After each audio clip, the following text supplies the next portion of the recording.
Olá, amigos do canal Investir Cada Vez Melhor. Gravo aqui a atualização semanal no dia 11 de novembro de 2022, onde os mercados americano e brasileiro fizeram um importante movimento nesses últimos dias, especialmente na quinta-feira do dia 10 de novembro, tá? Vem comigo.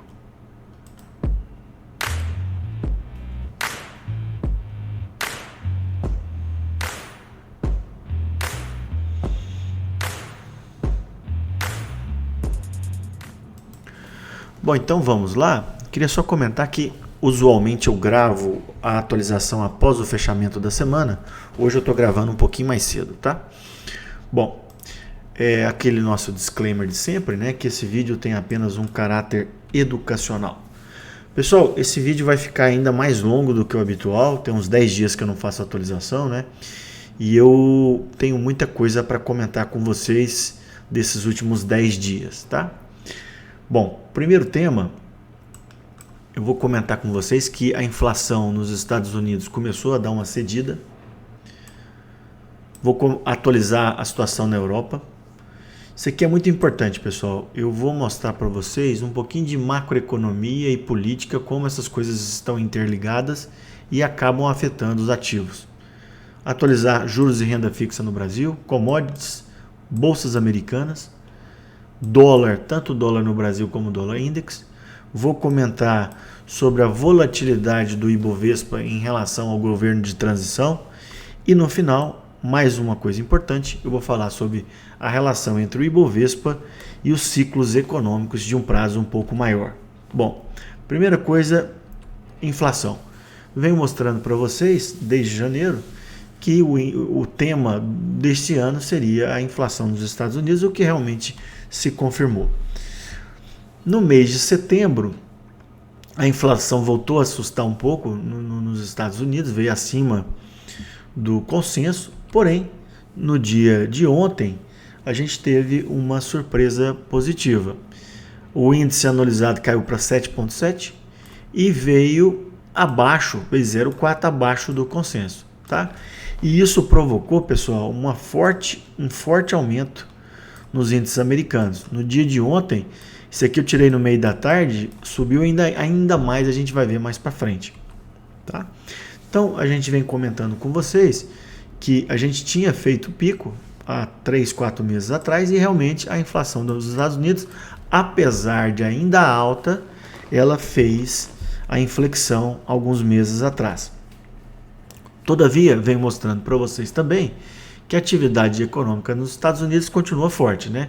Criação de empregos, o seguro-desemprego, um dos menores dos últimos anos, o PIB avançou, divulgado aqui no dia 27, ou seja, a atividade econômica continua forte, o que acaba pressionando a inflação, tá?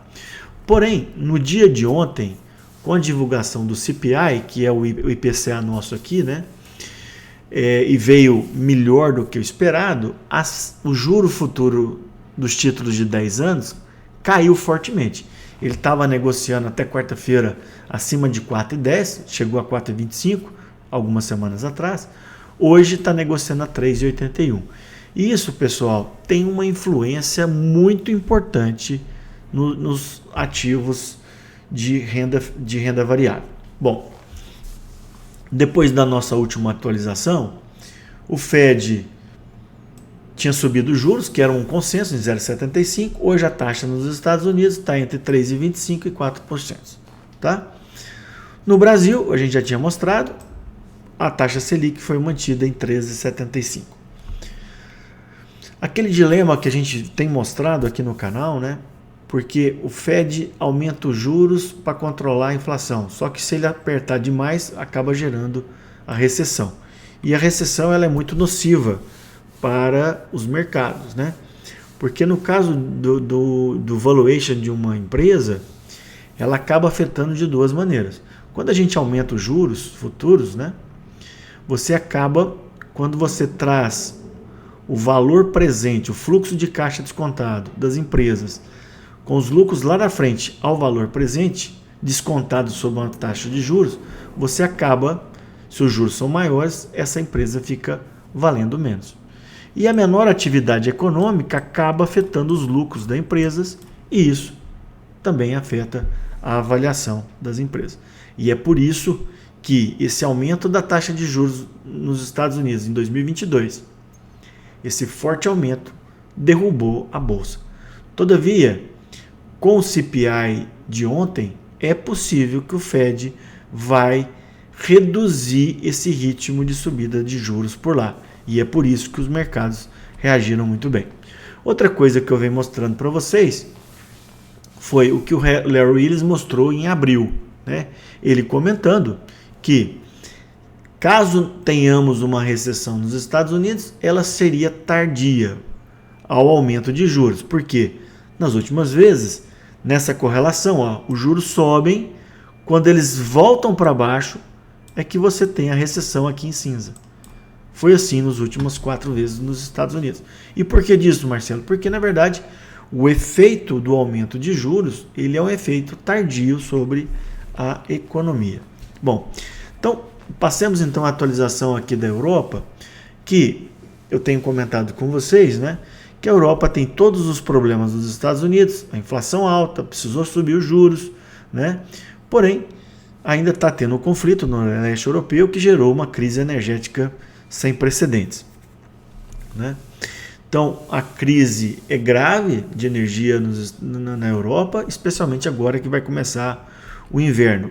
Isso está acontecendo, pessoal, porque a Europa depende muito do gás natural russo, né? Com as sanções que tiveram lá na Rússia, acabou que a Rússia limitou o fornecimento de gás para a Europa. E isso tem agravado nos últimos meses, né? Bom, em relação... Você tem aumento do petróleo, aumento do gás natural, inflação alta na Alemanha, inflação alta no Reino Unido, em todos os países da União Europeia, tá? Aí, na Grã-Bretanha, eu mostrei para vocês também que, após a eleição do novo governo, comandado pela Liz Truss, houve uma série de medidas que o mercado não gostou e isso derrubou a libra esterlina. Ela chegou a menos de 1,10 aqui, ó, menos de 1,10. Hoje ela está cotada a 1,17. Isso aconteceu porque a crise levou à renúncia da Liz Truss e agora a gente já tem esse novo ministro, né, o Sunak, que é ex-ministro da Economia, salvo engano, e já começou a colocar as coisas nos trilhos, né? Se nos Estados Unidos a gente já está perto do fim da elevação da taxa de juros, na União Europeia, eles começaram recentemente, a taxa ainda está em 1,5, ou seja, tem muito espaço para subir ainda na União Europeia. E o maior medo de todos, né, dos investidores e da população mundial como um todo, é um acirramento da guerra no leste europeu, inclusive com a utilização de armas nucleares. Bom, passemos então agora, pessoal, eu vou falar um pouquinho sobre macroeconomia e política, a relação entre essas coisas nos últimos 20 anos. Bom, então, pessoal, Brasil, macroeconomia e política. Então, nos últimos 30 anos, nós tivemos alguns eventos extremamente importantes. Em 93, 94, a criação do Plano Real, que acabou com a hiperinflação. E depois, no segundo mandato do Fernando Henrique Cardoso, foi criado o tripé macroeconômico. O que é esse tripé? Você tem meta fiscal, ou seja, você tem responsabilidade fiscal, você tem meta de inflação e você tem um câmbio flutuante. Essas 3 variáveis, pessoal, acabam comandando toda a economia como um todo, tá? E a gente vai mostrar a relação entre eles. Bom, venho mostrando para vocês que ano passado a gente teve um PIB de 4,6%, esse ano a gente vai ter um PIB de mais de 3%, né? São anos bons, né? Se a gente comparar nos últimos 10 anos, a média ficou em 0,7%, tá? Bom, aqui, olha, se vocês perceberem, essa relação entre política e macroeconomia, pessoal, vocês vão ver que independe de governos, se é de esquerda ou de direita, mas sim o que foi executado por esses governos. Tá? Se a gente perceber aqui, pessoal, Nos últimos 20 anos, aonde que o PIB mais cresceu no Brasil foi no governo Lula. Foi no governo Lula. E a gente vai mostrar mais para frente o porquê que isso aconteceu. Por uma conjuntura de fatores. Depois a gente teve uma crise muito grave no governo Dilma. E essa crise foi criada pelo próprio governo dela. A gente não teve crise internacional. E aqui no governo Bolsonaro, a pandemia. Tá? Mas a gente teve uma boa recuperação em 2021 e aqui a gente vai crescer 3%. Tá? Taxa de desemprego que atingiu quase 15%, está em menos de 9%. Isso é muito importante. Né? E outra coisa importante, pessoal. A dívida bruta do governo federal, que durante a pandemia acreditava-se que poderia bater 100% do PIB, ela vem caindo, né? Ela vem caindo, chegou a 79% e agora está 77%. Tá? Aqui, pessoal, está a dívida pública em todos os governos, né? Aqui não está o do Bolsonaro, mas que estava no slide anterior. Estou mostrando aqui, por exemplo, no governo Lula, a relação entre a dívida e o PIB caiu no governo Lula. Tá?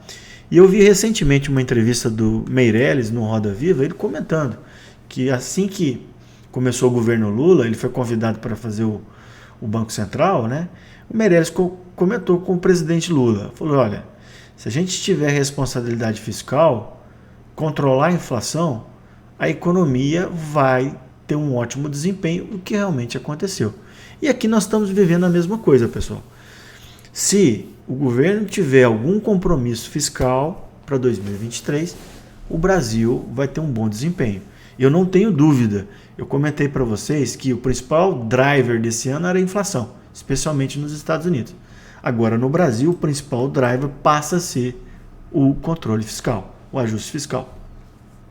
Isso, pessoal, não é só opinião minha. Quando eu coloco aqui para vocês, é a opinião de várias pessoas. Saiu agora na Infomoney, né?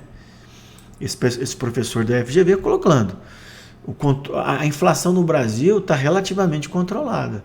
Se o governo federal largar a mão a responsabilidade fiscal, a inflação vai voltar. Tá? Aqui o superávit primário, pessoal, o que é o superávit primário? O governo tira o gasto com juro da dívida. E ele pode ter déficit ou superávit, né? Então, é muito importante que o governo tenha o superávit primário para diminuir a dívida pública e assim pagar a dívida. Se vocês prestarem atenção, pessoal, olha aqui no governo Lula, o que aconteceu? Houve um superávit importante, mas por final caiu e depois aqui, ó, no governo Dilma, com a nova matriz econômica, o gasto público aumentou muito. E o que aconteceu? Houve uma deterioração geral do país. Tá?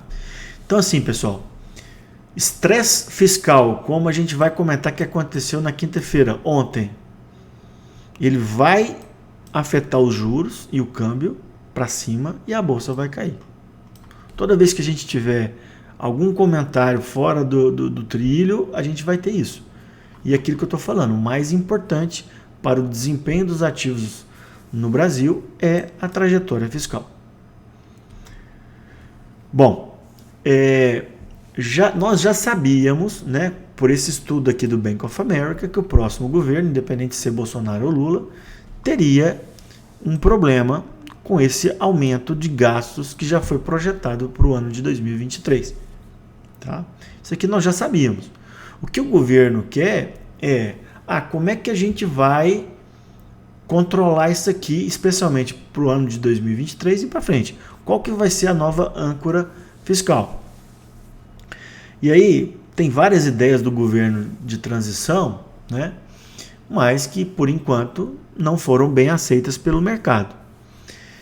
Uma coisa importante, pessoal, que a gente às vezes, quem é mais leigo, não acompanha isso no dia a dia, acha que o mercado ele é contra a assistência social, contra as ajudas às camadas mais pobres. Isso não é verdade. O que o mercado quer é que o governo tenha compromisso com as contas públicas, né? Então, Eu, particularmente, vejo que é totalmente possível você ter uma rigidez fiscal e um social muito forte. Isso foi feito no próprio governo Lula de 2003 a 2008. Então, isso não são coisas excludentes. Tá? E o grande problema, pessoal, é que um fiscal muito ruim, ele acaba afetando a inflação de tudo, né, dos alimentos, e isso acaba afetando todas as pessoas, especialmente as camadas mais pobres. Tá? Pessoal, basta para a gente ver o que está acontecendo em países vizinhos, onde houve um descontrole fiscal. Olha onde que foi elevada a inflação: Argentina, a Venezuela, lá do outro lado do mundo, na Turquia. Então, se a gente não tiver responsabilidade fiscal, a inflação pode voltar forte. Tá? Bom, tinha comentado nas atualizações anteriores que a gente tinha tido deflação em julho, agosto, setembro, e agora houve um aumento da inflação, que já era esperado para o mercado, porém veio acima. O mercado esperava 0,44 e veio 0,59. Isso aqui, pessoal, já foi o primeiro motivo do mercado brasileiro ontem ter azedado.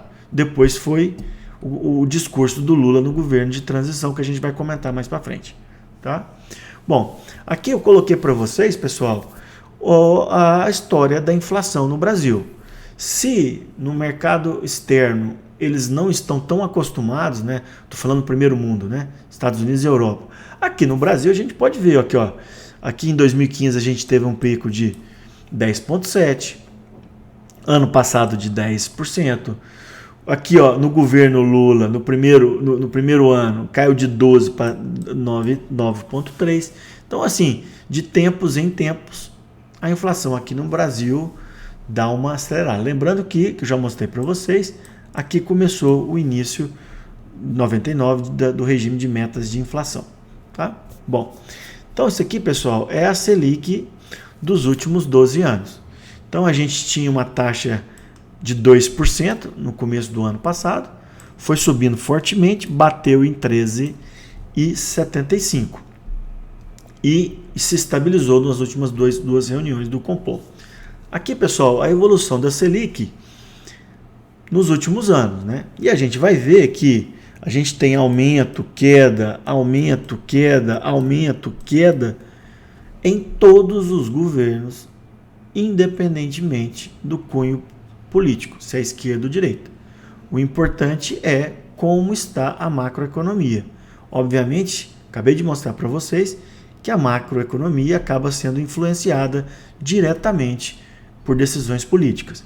Tá? Então aqui, o que aconteceu? O sucesso do governo Lula no primeiro mandato, ele foi baseado no tripé econômico criado pelo governo Fernando Henrique Cardoso, ou seja, responsabilidade fiscal, controle da inflação e câmbio flutuante. Então, esse tripé, se mantido, o Brasil vai voltar a crescer. Todavia, pessoal, se tiver um fiscal frouxo, a gente vai ter problema. E aí, pessoal, para os mais novos, isso aconteceu no primeiro mandato da presidente Dilma. Tá? Ela, juntamente com Alexandre Tombini, eles decidiram reduzir a taxa de juros na marra, a inflação já estava em alta, tá? E além da queda do superávit primário que eu mostrei para vocês.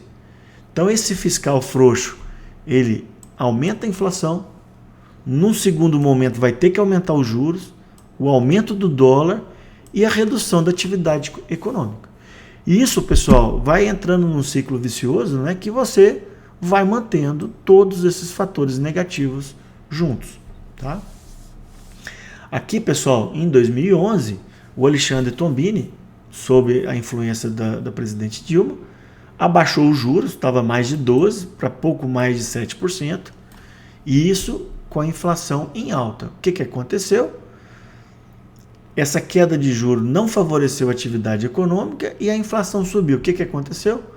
Um ano e meio depois, no próprio governo Dilma, eles tiveram que aumentar a Selic.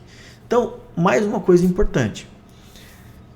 Aumentar juro ou baixar juro depende das condições macroeconômicas, não é uma decisão política.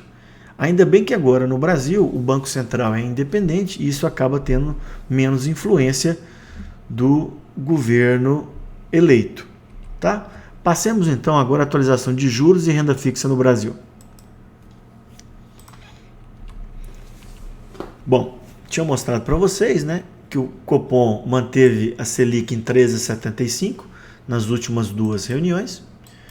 Comentei também com vocês que a gente deve fazer um platô por alguns meses e acreditava-se que lá para abril e maio a gente começasse a redução da Selic. Isso dentro de um cenário de responsabilidade fiscal. Tá? Se isso for mantido, a Selic deve cair no ano que vem. Tá? Eu, particularmente, achava que os juros, isso aqui é os juros futuros, tá, pessoal? Que tem marcação ao mercado. Ele tinha tido um pico em meados desse ano, em torno de 13,5%, caiu e ficou andando de lado aqui entre 11% e 12%. Eu, particularmente, achava em algum momento esse juro ia cair. Tá? Todavia, com o discurso de ontem do Lula, que foi muito mal recebido pelo mercado financeiro, né? Os juros simplesmente dispararam no dia de ontem. Porque o Lula fez, entre aspas, um desdenho, né, da responsabilidade fiscal e a gente viu que ele mesmo, em governo passado, teve responsabilidade fiscal e que levou a um ótimo desempenho da economia brasileira. Eu estava lendo a coluna do Marink, né, de ontem ou hoje, ele comentando que esse tipo de aumento de juros é extremamente incomum. Eu, particularmente, presenciei poucas vezes nos meus 13, 14 anos de mercado financeiro. Tá? Isso aqui, no dia de ontem, pessoal, foi mais ou menos igual um Joesley Day, um fato extremamente relevante. Só para vocês terem uma noção, esse aumento na taxa de juros pode levar a uma queda de uma determinada ação a 20%. Ontem, por exemplo, algumas construtoras caíram quase 15%. São empresas que dependem dos juros futuros.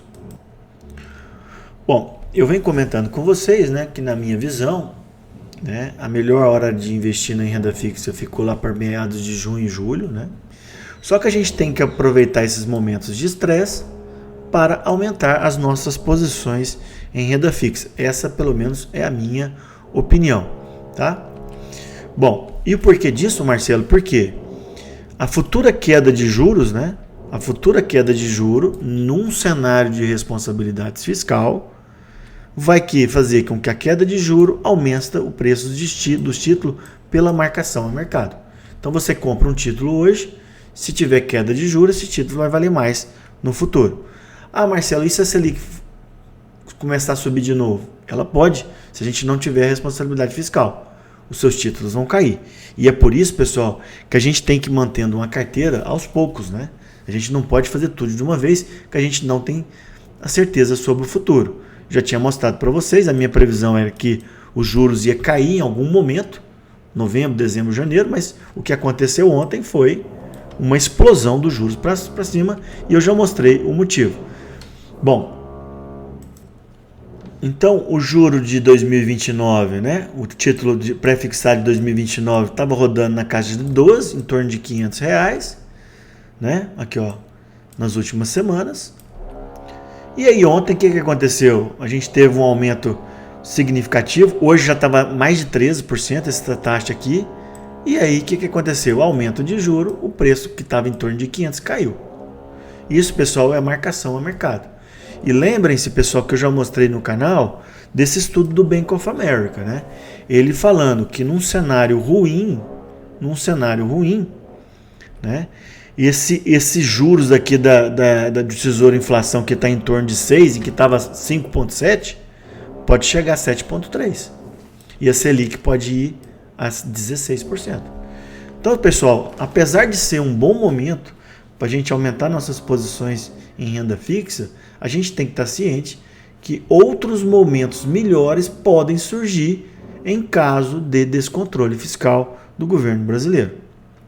É por isso que eu comento com vocês que a gente tem que ter uma carteira para todos os cenários. vem falando que o caixa nos momentos atuais, no momento atual, é extremamente importante. Por exemplo, ontem algumas boas empresas caíram 15%. Se você tem caixa, você vai lá e compra mais um pouquinho dessas empresas. Ontem eu fui lá e comprei um pouquinho de tesouro inflação. E assim a gente tem que fazer. Nada de movimentos bruscos, porque tudo que está ruim pode piorar e vice-versa. Tá? Atualização rápida de commodities. Tinha comentado há 2 meses que o ouro tinha feito um movimento importante, né? Que foi a perda dos $1.700. E aí trabalhou abaixo disso há algum tempo, porém, nessa semana voltou a subir. Lembrando, pessoal, que toda vez que você tem muita inflação, o ouro tende a cair. Então, como a gente está imaginando que a inflação vai ceder, né, o ouro acaba tendo uma valorização e, obviamente, nos momentos de crise também. O barril Brent, da última atualização para cá, praticamente ficou estável, subiu só um pouquinho. Já o minério, pessoal, teve um movimento importante desde a última atualização. A gente tinha mostrado que o minério tinha caído fortemente para 77, porém, houve uma recuperação importante nas últimas 2 semanas, especialmente nessa semana. Tá? E o minério voltou à casa dos $90 a tonelada. Isso tudo aconteceu, pessoal, porque na China, que estava no lockdown pelo Covid-0, parece que houve uma certa flexibilização por lá. E, obviamente, se você tem flexibilização do lockdown, você tem aumento da atividade econômica que acaba precisando de todos os insumos, dentre ele o minério. Tá? Lembrando que essa faixa de $90, ela está muito longe do pico do ano passado, em 220, e muito longe do fundo de 2016, abaixo de $40. Soja subiu um pouquinho, ainda em patamar alto, trigo caiu um pouquinho. Então a gente vê que, por exemplo, no que eu mostrei, a movimentação mais importante das commodities foi o ouro voltou acima dos 1.700 e o minério voltou para casa dos $90. Bom, bolsas americanas. Bom, isso aqui é uma coisa que a gente acertou no canal, né, pessoal? Que a gente tem que mostrar para a gente ver que às vezes a gente vai acertar, às vezes a gente vai errar. Acabei de mostrar que a minha ideia dos juros futuros era uma queda. E aí teve um fato novo, os juros subiram fortemente.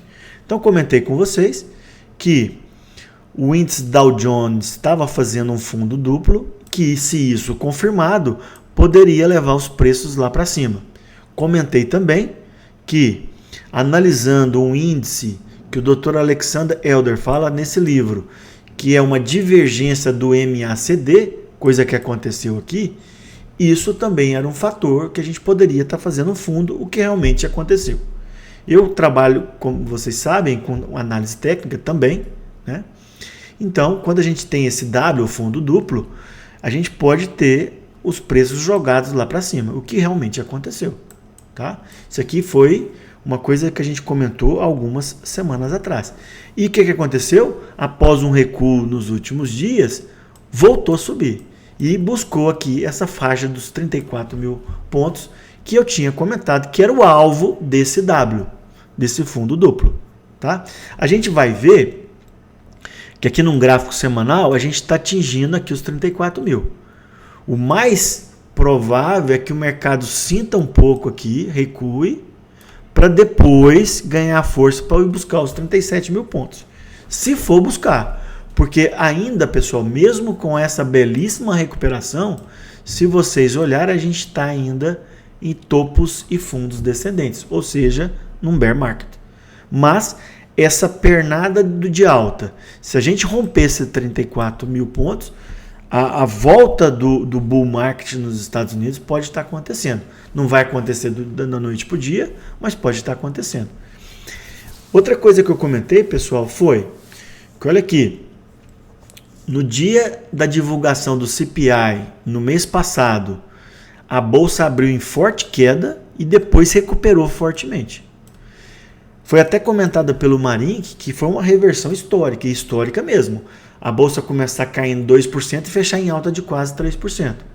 E eu comentei com vocês que Quando a gente tem notícia ruim e o mercado reage bem, é porque o mercado está com força.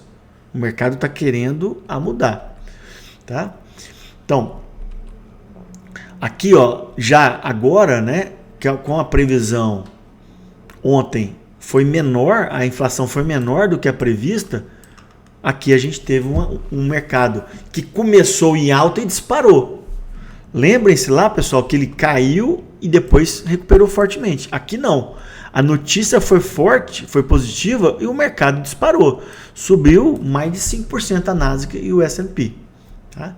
Outro fator que eu tinha comentado há 2 semanas foi que as Big Techs foram divulgados os resultados, o mercado caiu, mas quando teve o resultado da Apple, o mercado inverteu e subiu fortemente. Então, pessoal, eram indícios que o mercado americano estava voltando a ganhar força. Todavia, pessoal, mesmo com essa belíssima recuperação do mercado americano, olha aqui, por exemplo, a Nasdaq ainda está negociada agora em torno de 11, ela tem chão para burro para voltar lá ao topo histórico de novembro do ano passado. Percebam, pessoal, que o Dow Jones está muito mais forte do que a Nasdaq, que é uma bolsa de tecnologia. Por quê? No mercado atual, as empresas de valor que já dão lucro no presente, elas estão muito mais valorizadas do que as empresas de tecnologia que têm muito lucro lá para frente. Tá?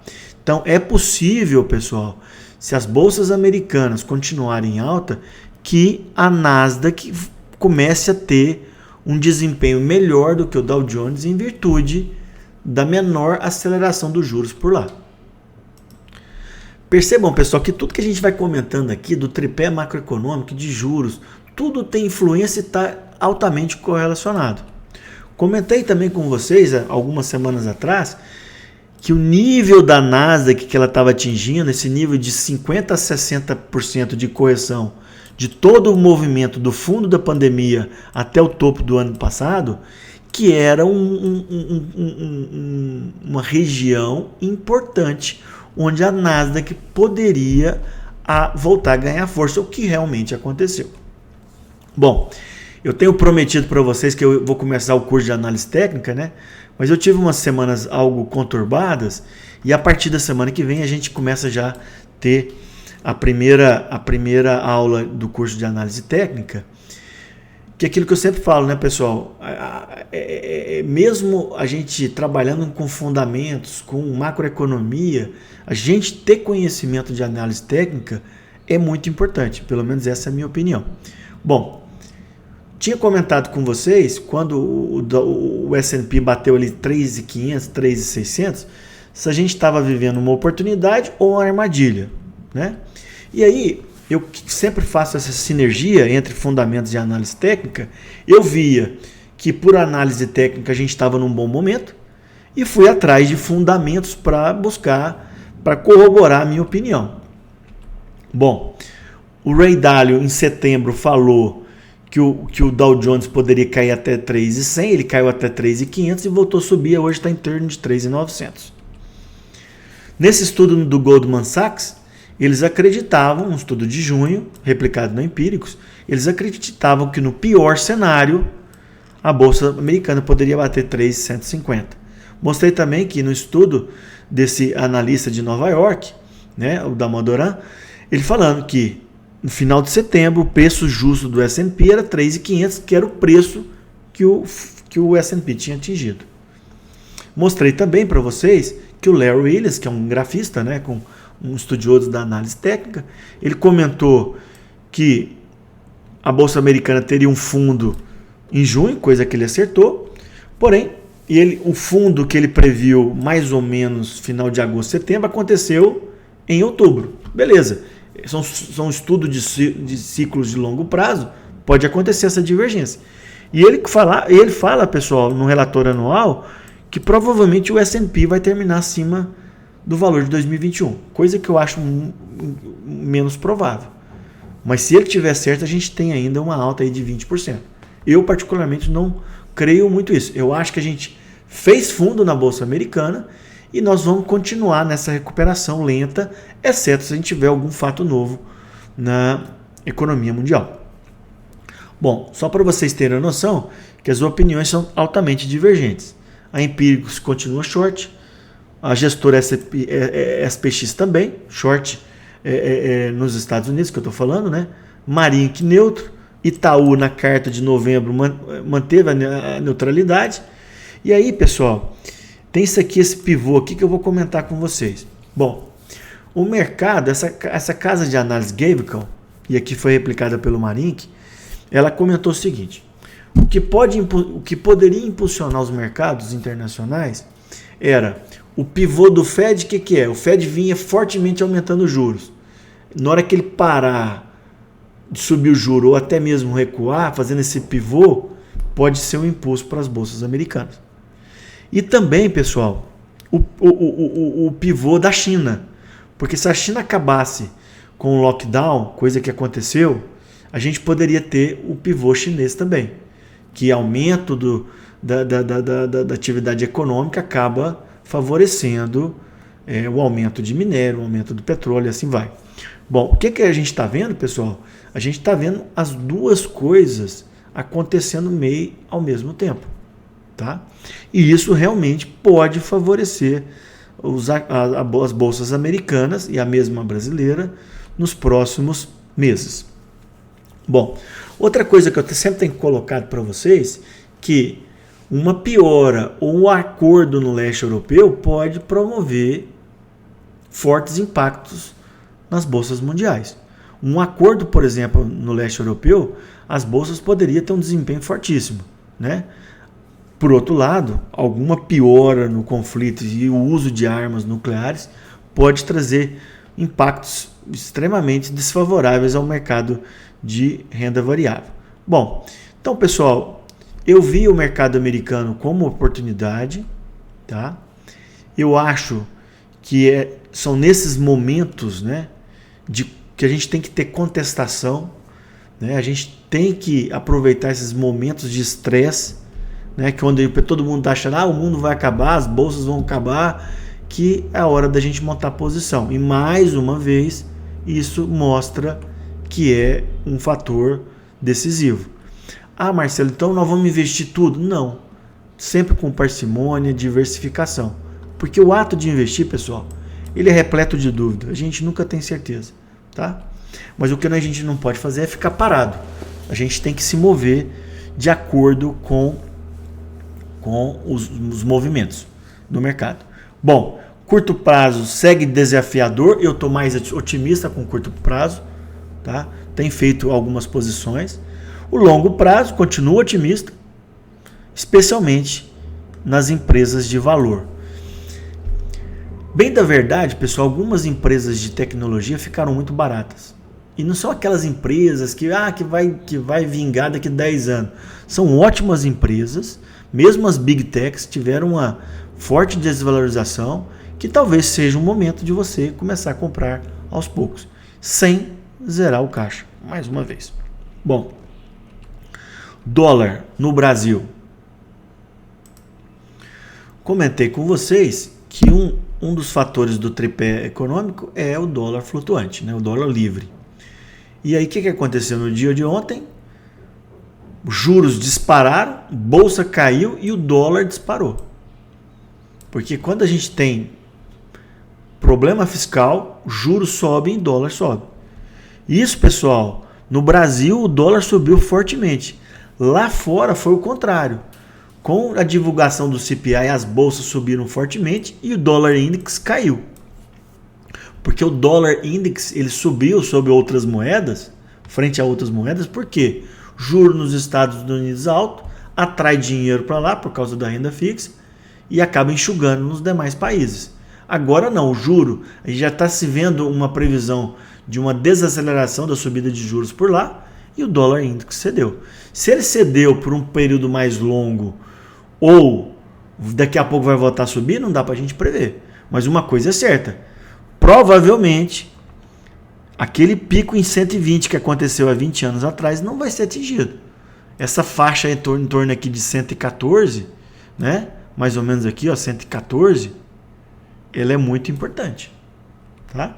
Bom, Tenho mostrado para vocês esse slide por várias vezes, mas aqui eu queria fazer 3 atualizações. Primeiro, um dos fatores para a alta do dólar era o aumento do dólar index, que eu acabei de mostrar que caiu fortemente. A outra coisa é a situação fiscal. O Brasil está ainda numa situação fiscal interessante. Se o próximo governo mostrar alguma sinalização de responsabilidade fiscal, o dólar vai cair abaixo de R$5. Todavia, se não tiver compromisso fiscal, esse dólar vai superar os 5,50, os R$6. Tá? Outra coisa importante é o fluxo estrangeiro. A gente viu no primeiro momento pós-eleição entrada de fluxo estrangeiro e agora deu uma quietada. Se esse fluxo se mantiver, o dólar tende a cair. Tá? Lembrando que no estudo do BOFA, pessoal, no melhor cenário o dólar pode ir a 4 e no pior cenário a 7,5. Lembrando que hoje, segundo economistas, um dólar, tirando a política, um dólar justo seria 4,20, 4,25.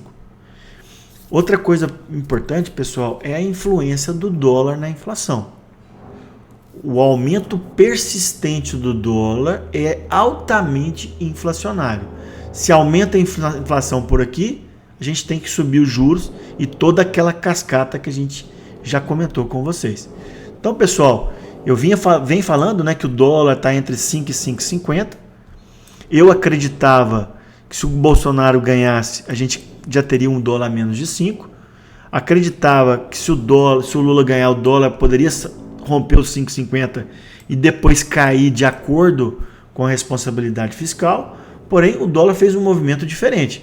Ele ficou aqui na faixa entre 5 e 5,50 e a partir de ontem, com o discurso político da não responsabilidade fiscal, ele aproximou de 5,50.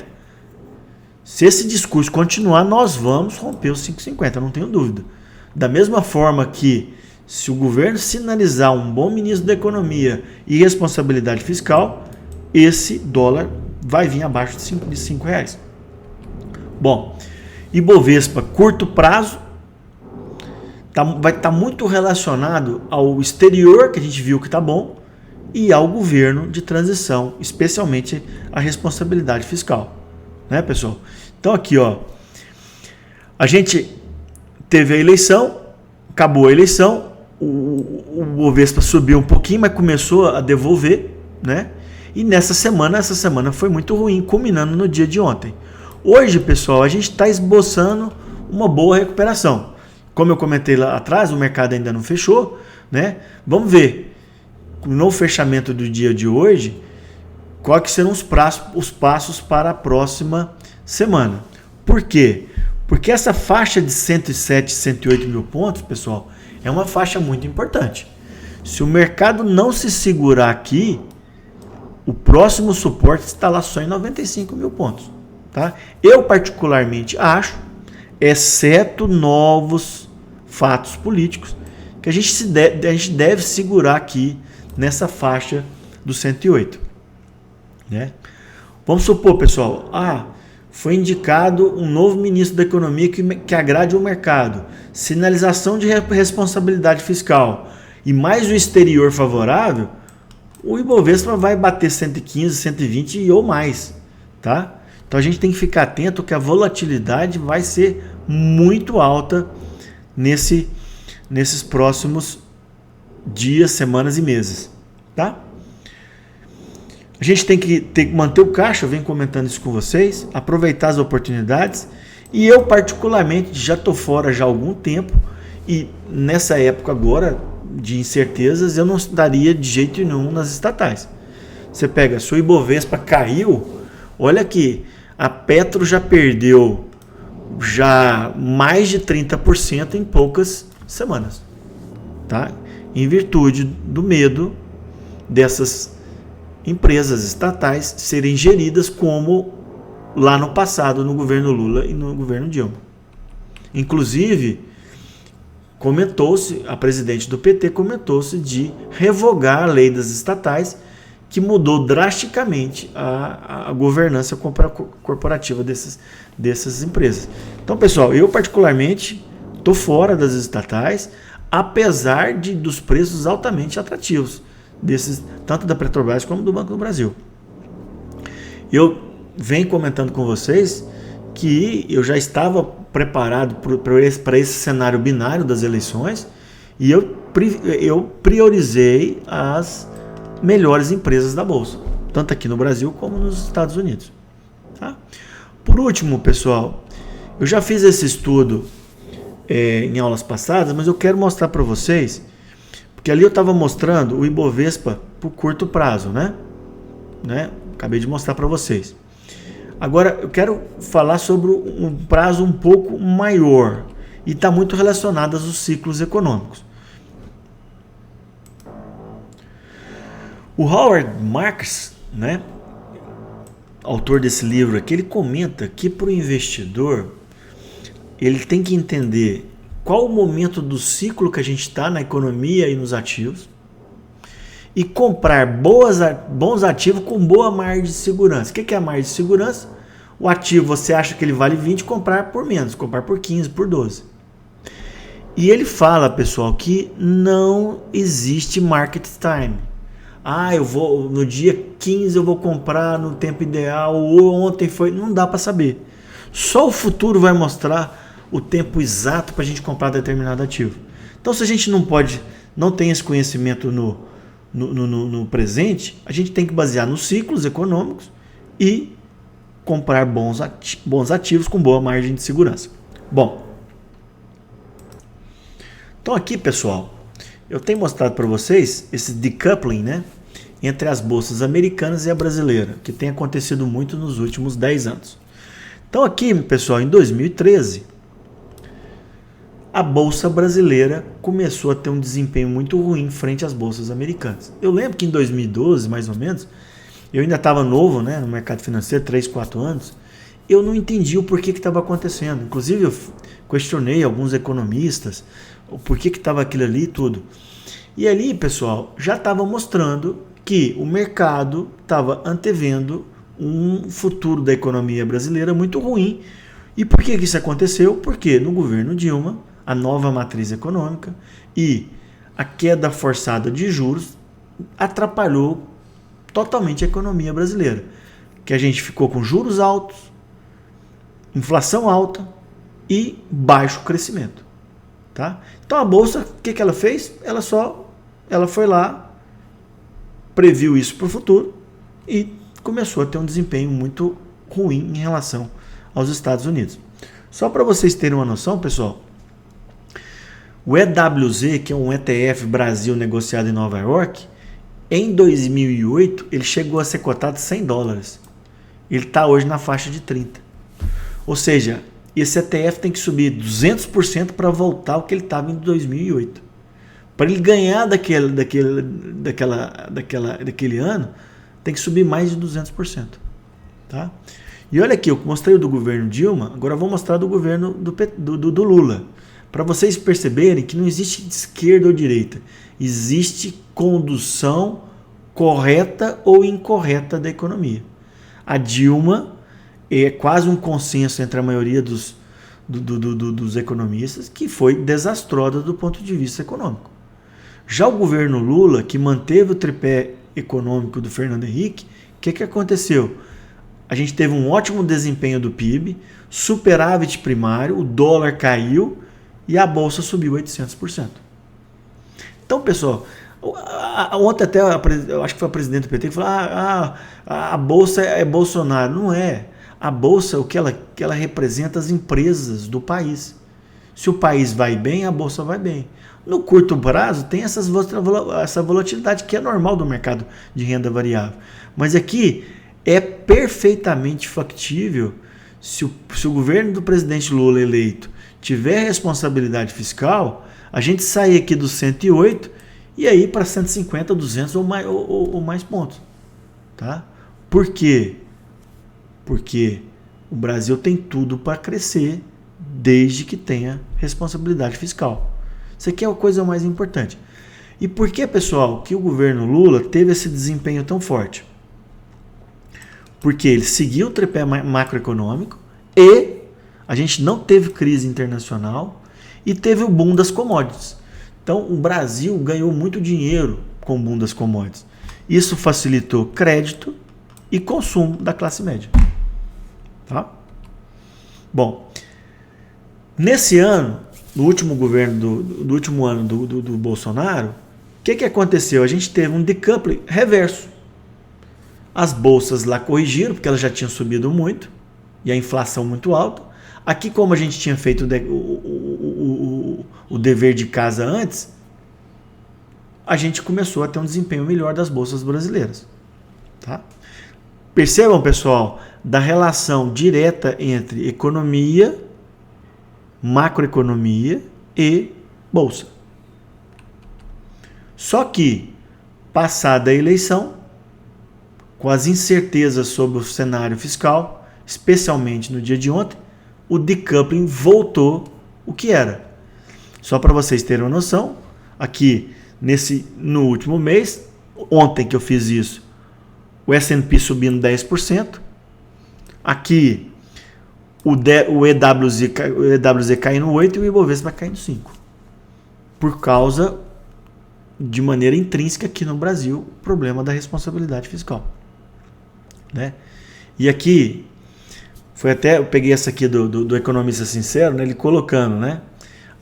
O Lula comentou, o mercado ficou nervoso à toa, porque é muito nervoso, que não sei o quê. Primeiro, pessoal, a gente tem que entender que não existe essa entidade chamada mercado. O mercado é um conjunto de pessoas, um conjunto de ideias, refletindo o que está acontecendo no mercado. Então, por exemplo, no discurso ontem do Lula, no governo de transição, foi um discurso muito ruim do ponto de vista do tripé macroeconômico. O que aconteceu? A bolsa despencou. Tá? Bom, e isso, pessoal, a bolsa, eu venho mostrando para vocês, a relação preço-lucro do Ibovespa está muito baixa. Está muito baixa, ou seja, a bolsa brasileira tem um upside muito maior do que um downside, desde que a economia funcione bem. Tá? Outra coisa que favorece o Brasil em termos de ciclo, pessoal, a gente está vendo que as commodities voltaram a subir e as empresas de tecnologia estão tendo um desempenho ruim. Se a gente olhar nas últimas décadas, na década, por exemplo, de 2000 a 2010, foi commodities. 2010 a 2020, techs. Agora, possivelmente, é commodity de novo. Favorece o Brasil. O JP Morgan, antes do final das eleições, ele tinha comentado que o Brasil deve bem, independente do governo eleito. E eu ainda até coloquei esse será há 2 semanas atrás, justamente com a minha preocupação fiscal. Outra coisa importante, eu vejo muito otimismo com o Brasil, de gestores e analistas, né? Todavia, fica o problema da questão fiscal. Se a gente não tiver controle fiscal, a gente pode ir por esse pior cenário aqui. Tá? Esse pior cenário, eu acreditava que só aconteceria se tivesse uma contestação da eleição por parte do Bolsonaro, que não aconteceu. A gente está tendo manifestações nas ruas do Brasil, acho legítimas, desde que não impeça o direito de ir e vir das pessoas, bloqueio de estrada, sou totalmente contra isso. Tá? Só que se o governo Lula não tiver responsabilidade fiscal, a gente vai vir para esse pior cenário aqui, que é dólar a 7,5, inflação a 10 e assim diante. Tá? Então aqui, mais uma vez, pessoal, é possível sim ter responsabilidade fiscal e responsabilidade social. Não caiam nesse conto que o mercado não quer o social e quer só o fiscal. Ele só quer o seguinte, um equilíbrio das contas públicas. E é possível, inclusive o próprio governo Lula mostrou isso de 2003 a 2007. Tá? Uma frase que eu sempre vem na minha cabeça nesses momentos que a gente tinha tudo para ir e não vai, é do Roberto Campos, né? Que o Brasil, infelizmente, nunca perde uma oportunidade de perder uma oportunidade. A gente tem tudo, a base tá boa, né? A inflação tá controlada, a Selic no Brasil deve cair, o dólar pode cair, a atividade econômica, você viu, mais de 4% ano passado, 3% esse ano, a gente tem tudo para ir. Só que se o governo não sinalizar a responsabilidade fiscal, a gente vai ter problema. Finalizo aqui, pessoal, com a minha mensagem mais importante. que é a diversificação, que é o equilíbrio da carteira para enfrentar os diferentes cenários. Tá ok, pessoal? Então, antes de finalizar, vou mostrar aqui uma atualização. Agora são 16 horas e 30 minutos. A Bolsa Brasileira ainda tem mais 1h30 de funcionamento, que a gente entrou no novo horário, né? E a Bolsa Americana em torno disso também. Então a gente vê aqui, ó, pessoal, que a gente está tendo uma boa recuperação no dia de hoje. Menos volume que ontem, mas uma boa recuperação. Então, como eu tinha comentado com vocês, que essa faixa de 107,8 ela deve ser respeitada e a gente pode esperar aguardar novas orientações da macroeconomia, especialmente da responsabilidade fiscal, para a gente ver se a gente vai perder esse suporte ou a gente vai caminhar para cima, porque a gente tem tudo para caminhar para cima desde que a gente tenha notícias boas do ponto de vista macroeconômico. Meus amigos, eu sei que o vídeo ficou um pouco mais longo, mas eu tinha muita coisa para falar. Deem um like, compartilhem com os amigos e até uma próxima. Muito obrigado.